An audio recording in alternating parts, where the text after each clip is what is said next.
Unión Iglesia del Señor de Cerrillos se complace en presentar su palabra, una reflexión bíblica para los tiempos de hoy.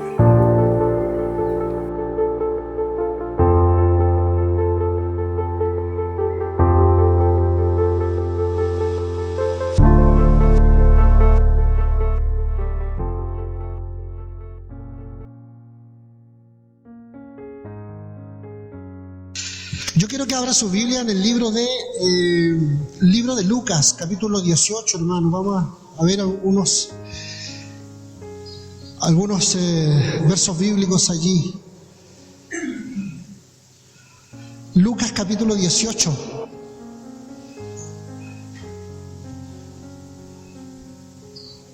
Del verso 9 hasta el 14. Vamos a ver una de las parábolas. Y coincidentemente, hermanos, mi hermana hacía mención a esta parábola. Yo estuve toda la semana estudiando la parábola. Entonces estuve atento a lo que ella decía, porque si decía algo que no correspondía a la parábola, yo me la sé de memoria, pero estaba bien, todo lo que dijo está correcto. Póngase en pie, mi hermano, en el nombre del Señor. Vamos a orar, vamos a leer estos versos bíblicos preciosos. Y vamos a meditar sobre la idea central de esta parábola. Amén. Dice así estos versos bíblicos en el nombre de nuestro Señor Jesucristo. Dice: a unos que confiaban en sí mismos, guarde eso, mire, a unos que confiaban en sí mismos como justos y menospreciaban a nosotros, dijo también esta parábola. Dos hombres subieron al templo a orar. Uno era fariseo y el otro publicano.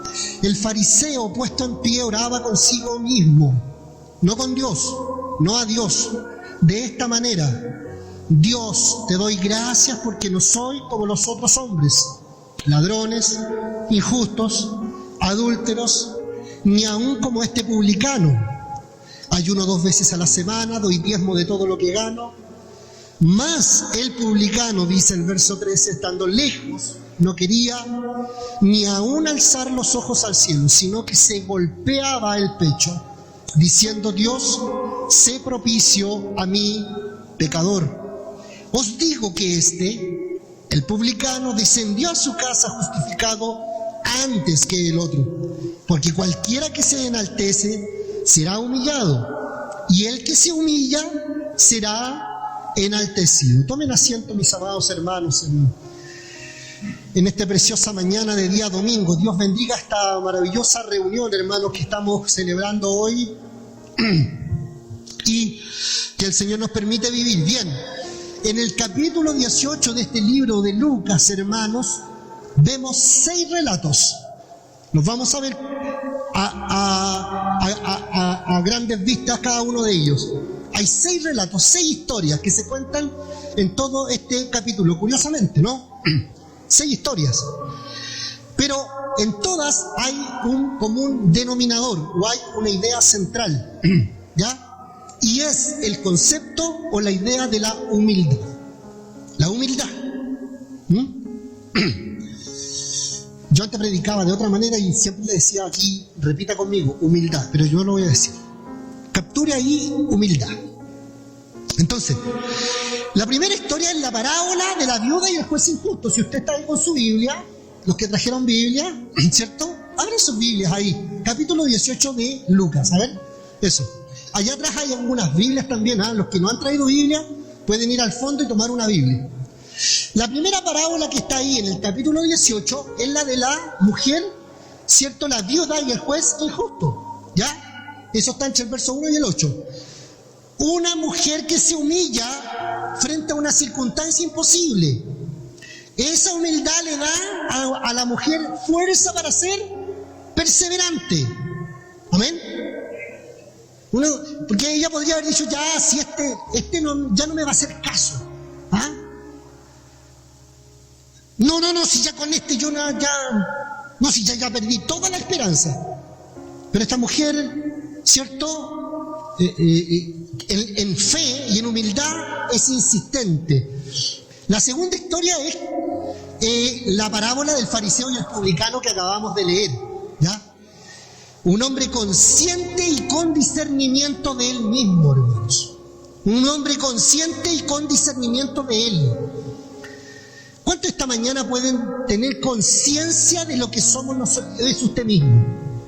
¿Ah? Es decir, seré lo más imparcial posible y me autoanalizaré y veré cómo soy.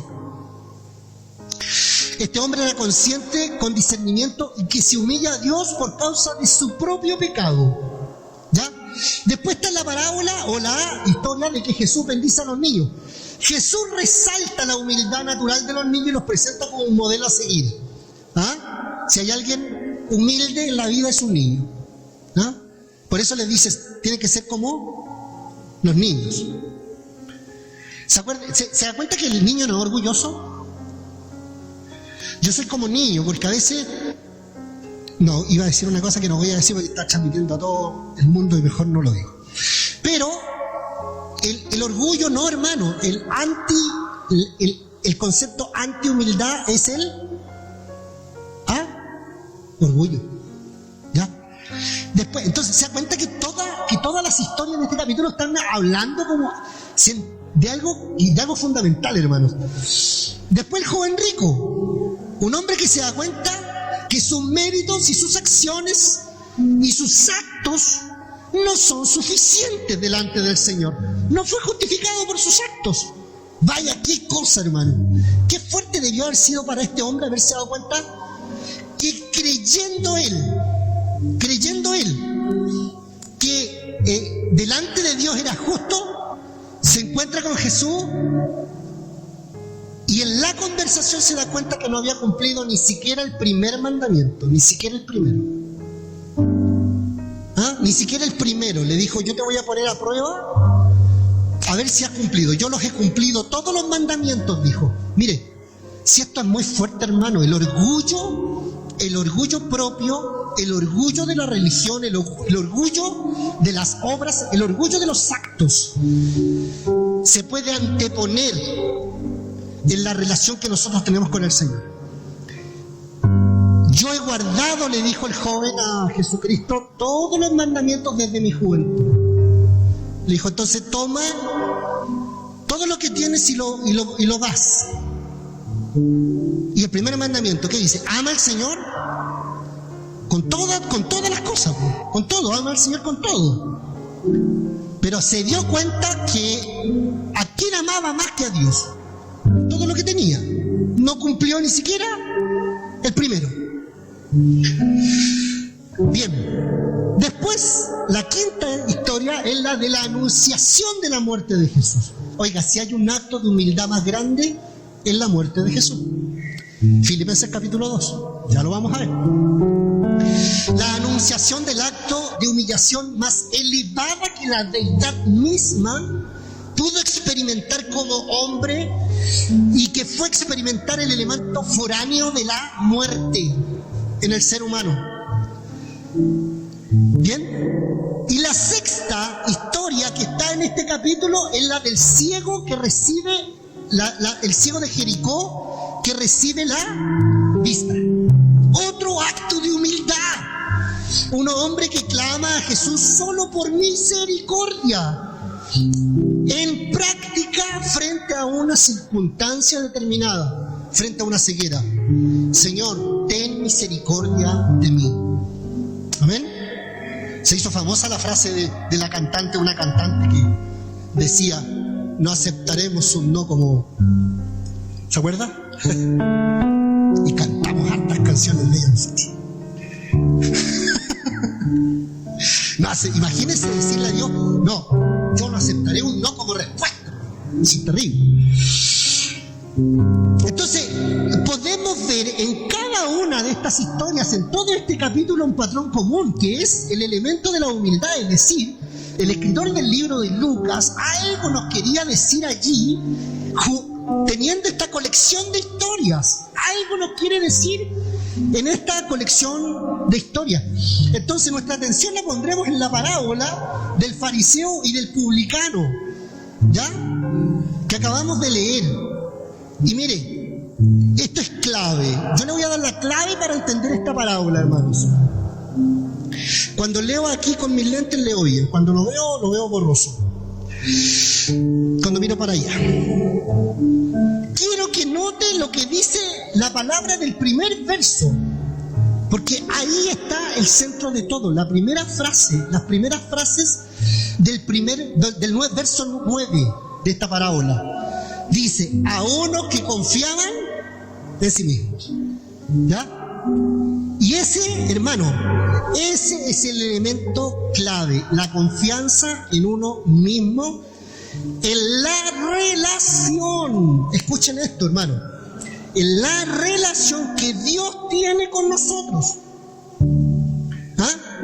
No es que nosotros nos relacionemos con Dios, nosotros respondemos, ¿cierto?, a la iniciativa de Dios de que Él se ha revelado unilateralmente a nuestras vidas y ha abierto nuestros ojos y abre nuestros sentidos y abre nuestro entendimiento.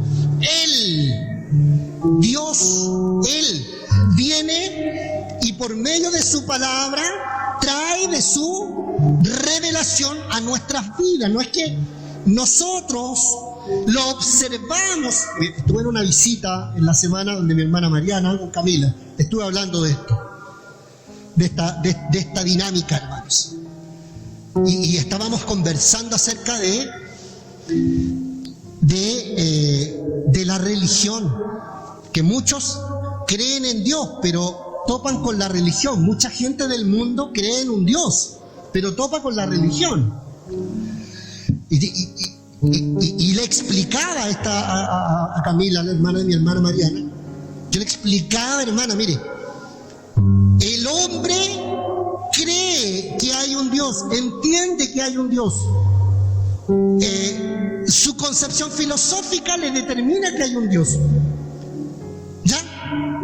Pero este hombre, ¿qué es lo que hace? Lee a ese Dios, lo interpreta, lo moldea, lo forma. El hombre lo trata de observar y lo trata de formar a su manera. Por eso existen tantas religiones. Pero cuando el Señor es el que se revela, Él es el que se revela en nuestras vidas, hermano. Y no espera que usted lo interprete, lo que espera es que usted se rinda a su revelación y ahí lo pueda conocer. Y la única revelación no está en las conclusiones que usted pueda sacar. La revelación de ese Dios no está en las experiencias que usted haya podido vivir. Porque usted puede haber orado al Señor y el Señor lo sanó. Para usted Dios va a ser un Dios sanador. Para otra persona Dios le pudo haber proveído de algo y para usted va a ser el Dios proveedor. Por lo tanto, nuestras experiencias no dicen nada. Lo que dice es lo que está escrito en la palabra acerca de lo que Él es. Y Él es sanador, y Él es proveedor, y Él es todo. Por eso tiene tantos nombres en la bandera, el estandarte. Es el sanador, el proveedor, es el amigo, el cercano.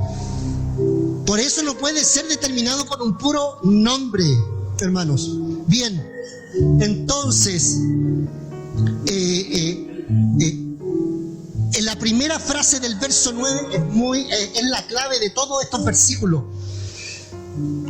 Quiero que veamos lo que dice el verso 13 de esta parábola, hermano. Mire, el verso 13 y 14, hablando del publicano que se había humillado, dice: mas el publicano, estando lejos, no quería ni aún alzar los ojos al cielo, sino que se golpeaba el pecho.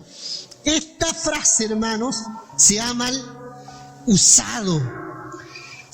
Esta frase, golpear el pecho, se le ha dado una connotación negativa, pero originalmente es un acto de humildad. ¿Ya? Se trata despectivamente este acto de reconocer nuestro propio pecado. Bueno, este publicano, que tenía de mucho que arrepentirse, hermano, porque era consciente de su pecado. cada 5 años el Imperio Romano concesionaba la recolección de impuestos. Y lo hacía solamente a los ciudadanos romanos. Y los ciudadanos romanos subcontrataban a gente de los países dominados. Por lo tanto, alguna autoridad romana eligió o le concesionó a un romano la recaudación de impuestos en Israel. Y esa autoridad romana subcontrató a los judíos. Y los evangelios están llenos de experiencias con los publicanos, hermano. Leví, que fue finalmente Mateo, fue un recaudador de impuestos. Acá tenemos la historia de un recaudador de impuestos. Zaqueo era, ¿cierto? Zaqueo era recaudador de impuestos, ¿no? ¿Sí? ¿Los bíblicos? Sí, ¿cierto? Era recaudador de impuestos, y cuando se encuentra con Jesús, porque le despertó la curiosidad, sube al árbol y él repone todo lo que había robado. Entonces, el recaudador de impuestos, como era subcontratado, la autoridad romana tenía que sacar ganancia, el subcontratado tenía que sacar ganancia. Por lo tanto, los impuestos que se le cobraban a los judíos venían con de 3 a 4 veces de carga de tributación. Y eso era asfixiante, hermano. Era desesperante pagar los impuestos en este tiempo acá en Israel. Entonces, algunos eran honrados, cobradores de impuestos. Por ejemplo, Mateo. Mateo tenía ciertas características de honradez, pero por lo general los cobradores de impuestos eran muy sinvergüenzas. De este no se especifica, pero sí se dice que de este cobrador de impuestos es que tenía conciencia de su realidad, de su pecado. Bien. Observe cómo termina el verso 14, que es la aplicación y la aplicación de la parábola. Estos 2 versos explican el corazón y el propósito de esta parábola. Estos 2 versos dicen, dicen así, finalmente, la última frase del verso 14. Cualquiera que se enaltece será humillado, y el que se humilla será enaltecido, hermanos. Para poder entonces entender un poco más, tener claridad acerca de este principio o de esta verdad que está aquí en estos 6 relatos y en este relato de el publicano, debemos entender, hermano, y debemos conocer la esencia del evangelio. Porque lo que hace el publicano es poner en práctica la esencia del evangelio, hermanos. La sustancia del evangelio. ¿Y cuál es la esencia y la sustancia del evangelio, hermano? La encontramos en las tan aclamadas bienaventuranzas, hermanos. Si usted quiere saber de qué se trata el evangelio, qué es lo que es el evangelio, tenemos que ir al sermón del monte de las bienaventuranzas, verlo, reflejarnos en ellos. Amén. Y este publicano de alguna manera había entendido la esencia del evangelio, lo que dice en el sermón del monte de las bienaventuranzas. Mire, Mateo capítulo 5, del 13 al 12, con respecto a las bienaventuranzas, dice así, los primeros 3 versículos, los primeros 3 bienaventuranzas, dice: bienaventurados los pobres en espíritu, pues de ellos es el reino de los cielos, decía Jesucristo en este sermón del monte. Bienaventurados los que lloran, pues ellos serán consolados. Bienaventurados los humildes, pues ellos heredarán la tierra. Y bienaventurados los que tienen hambre, pues bienaventurados los que tienen hambre y sed de justicia, pues ellos serán saciados. Cuando vemos las bienaventuranzas, vemos la base del Evangelio. Nos volvemos a la esencia de la fe y que solo la podemos encontrar acá, en las bienaventuranzas, hermanos. Ya lo dije, cuando se pregunte qué es el Evangelio, cuál es la esencia del Evangelio, están reflejadas en las bienaventuranzas. De alguna manera este publicano había entendido esto, hermanos, las bienaventuranzas, pero lo había entendido bien. Entonces debemos volvernos a las Escrituras, específicamente al Nuevo Testamento, y volver a ver al nuevo Moisés en el Nuevo Testamento, que era Jesús. Ya no en el Sinaí del Antiguo Testamento, sino en la ladera de un monte en Jerusalén. Y ver a Jesús no solo con las tablas de la ley, sino con la correcta interpretación y la aplicación de toda la ley y los profetas. Jesucristo. Acá encontramos el ejercicio de la ley y la aplicación de todo el discurso teológico y la práctica de toda la ley y los profetas en las bienaventuranzas, hermanos. De las bienaventuranzas se ha dicho muchas cosas, o se ha dicho muchas veces esto, hermanos. Las bienaventuranzas no son algo que hacemos, es algo que somos. Amén. La bienaventuranza no es algo que nosotros vayamos a hacer por voluntad propia. La bienaventuranza es algo que nosotros somos porque el Espíritu Santo está operando en nuestras vidas, hermanos. De alguna manera el publicano, hermano, que ora aquí en el capítulo 18, comparado con el fariseo, había entendido esto, hermano, la esencia del Evangelio. Ni usted ni yo debemos tratar de esforzarnos para ser humildes de espíritu. Ni usted ni yo debemos creer que somos humildes de espíritu. Ni esperar que los demás nos vean con humildad de espíritu. La naturaleza de Cristo en el creyente, la dirección de su Espíritu Santo, nos da esta nueva naturaleza. Es una nueva ley, la ley del Espíritu, como dice el apóstol Pablo en el libro de Romanos, hermanos. Oremos a Dios para que por medio de su Espíritu Santo nos haga ser humildes. Y seamos humildes como lo hacía este publicano, entender el Evangelio en su esencia.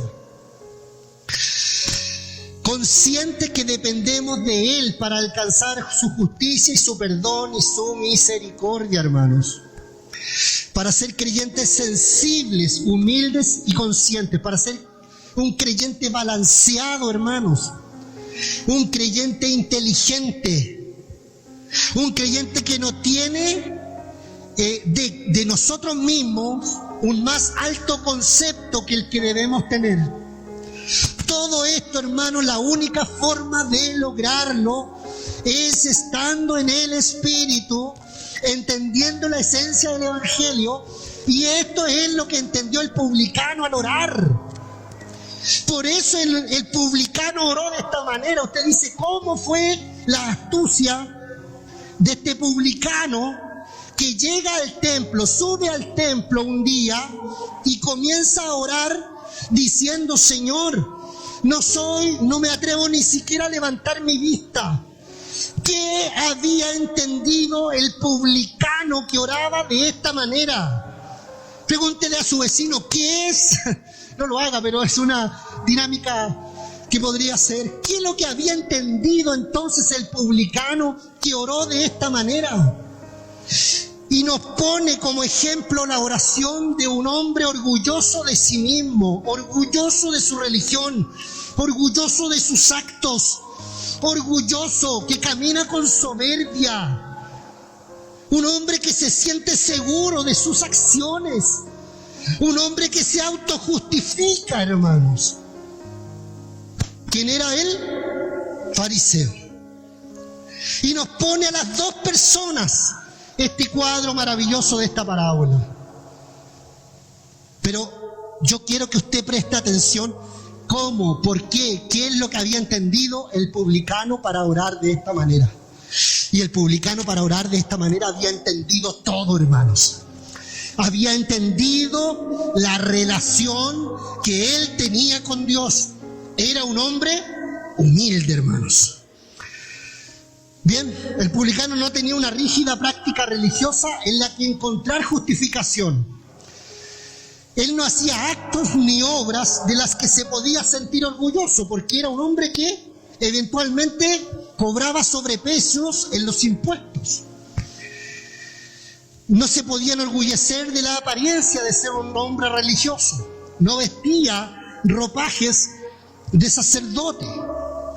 No podía presumir de su vasto conocimiento porque no los tenía. Era un hombre que trabajaba recaudando impuestos. No estudiaba la ley como lo hacía el fariseo. La pasión del fariseo era estudiar la ley. La búsqueda del fariseo era siempre estar allí, buscando la forma de hacer aplicable y practicable la ley. Y sentirse orgulloso cuando él ayunaba. Y sentirse orgulloso cuando él oraba. Y sentirse orgulloso cuando iba a la iglesia. Y sentirse orgulloso de cuando él oraba. Y refugiarse en esos actos. Y sentirse seguro. ¿No debía hacer esto el fariseo? Por supuesto que lo debía hacer.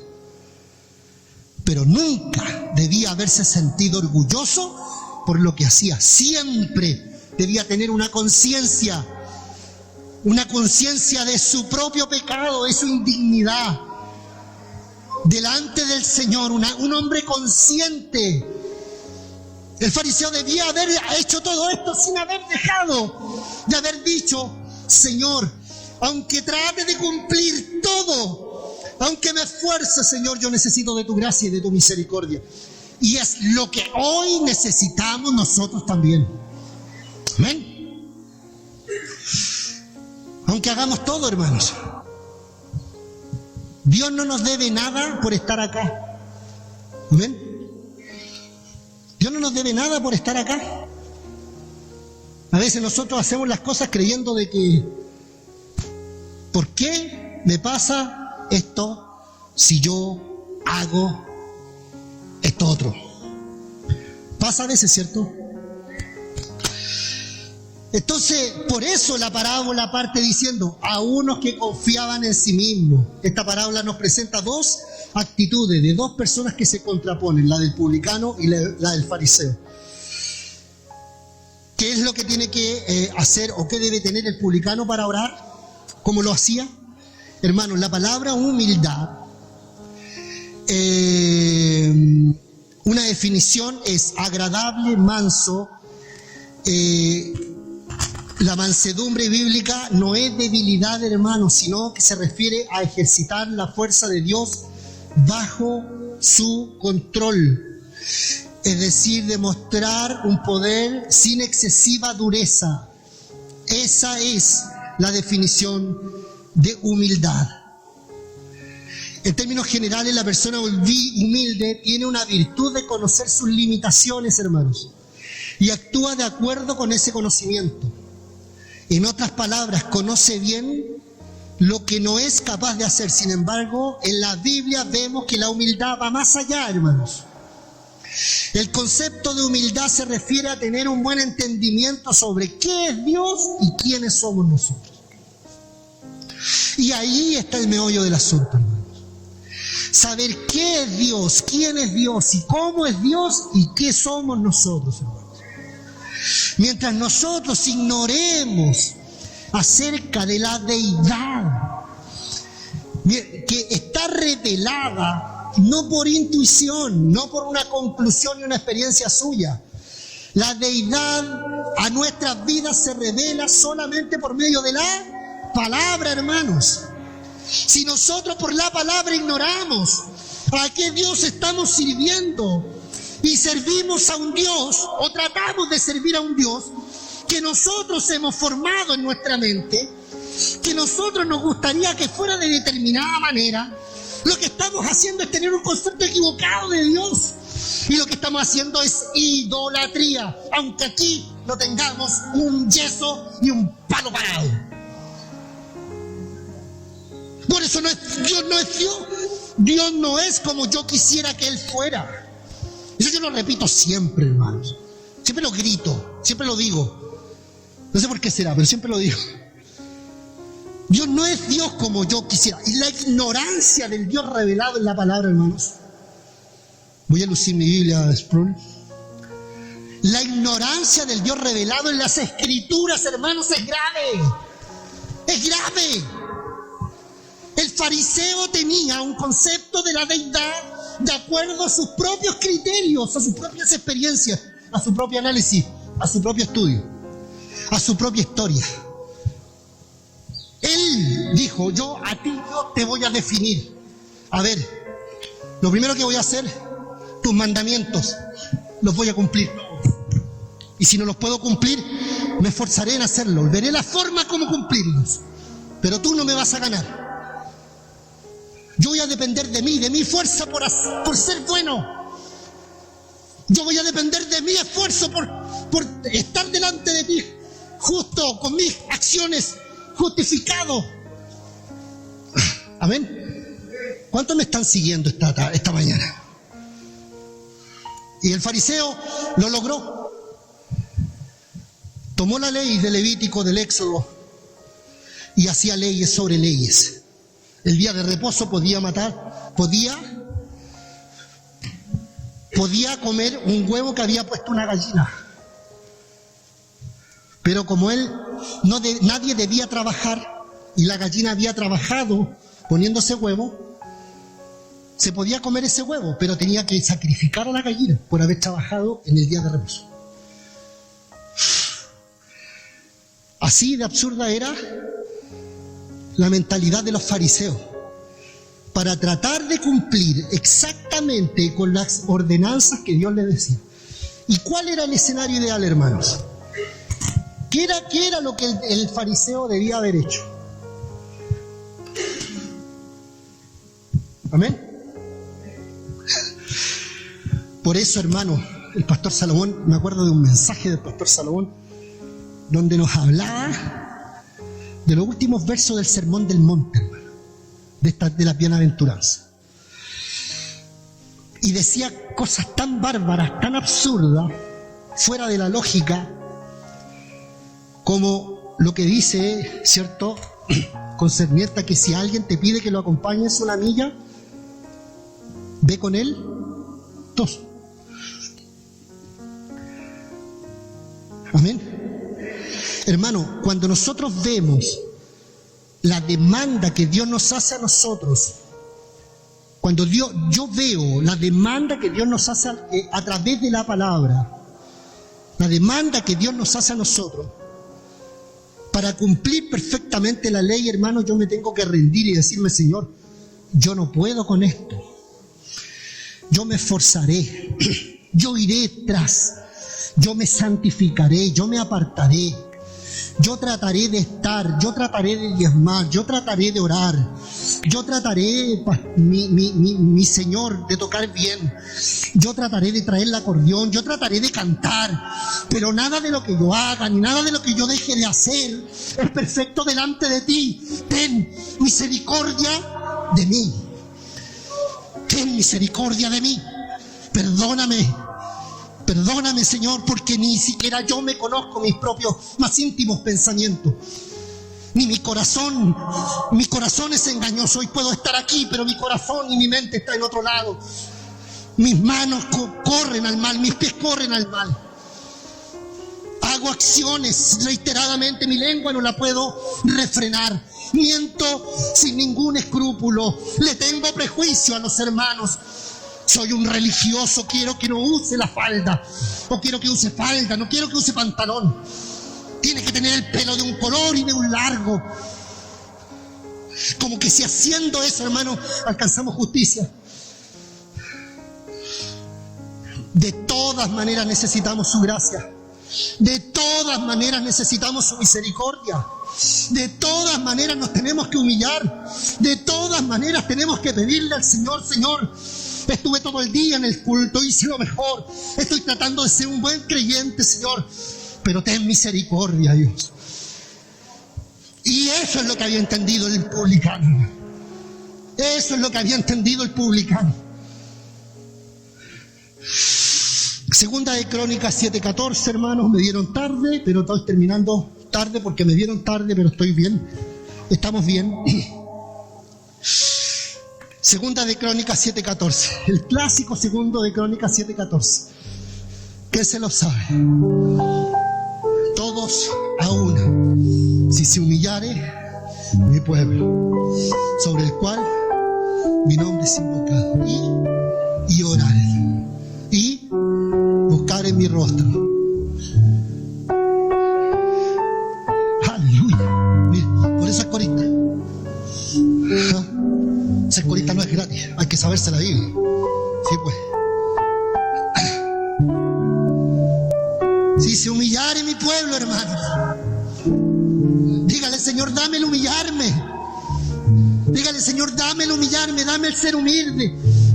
Dame, Señor, el no depender de mis acciones, no depender de mí, no sentirme seguro en mí mismo. Dame el humillarme, dame el estar delante de ti, buscando la misericordia y el perdón, buscando la gracia tuya, Señor, disfrutándola, sabiendo que no soy perfecto, que estoy tratando de ir.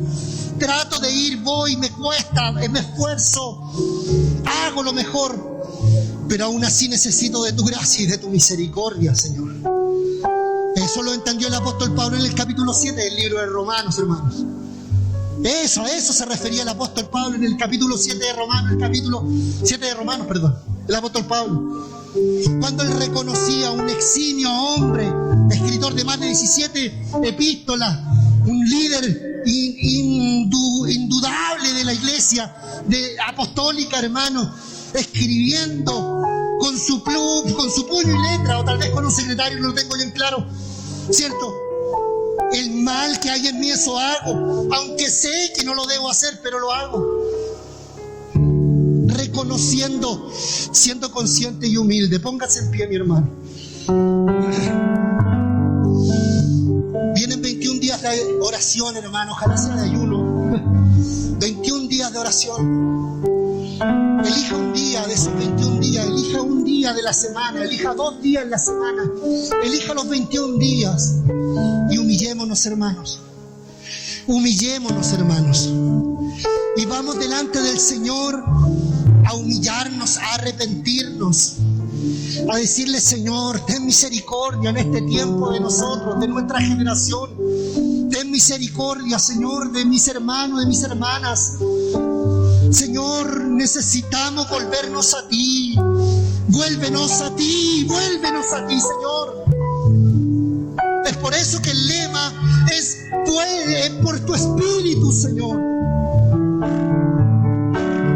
Que el Señor perdone nuestras acciones, nuestros pensamientos, lo más oculto en nosotros, que nos vuelva a Él. Padre Celestial, en el nombre de Jesús, le damos gracias, Señor, por darnos esta oportunidad, Dios mío. Bendice, Señor, esta palabra en nuestras vidas, Dios del cielo. Bendice, Señor Jesús, estas enseñanzas que están aquí, Dios mío.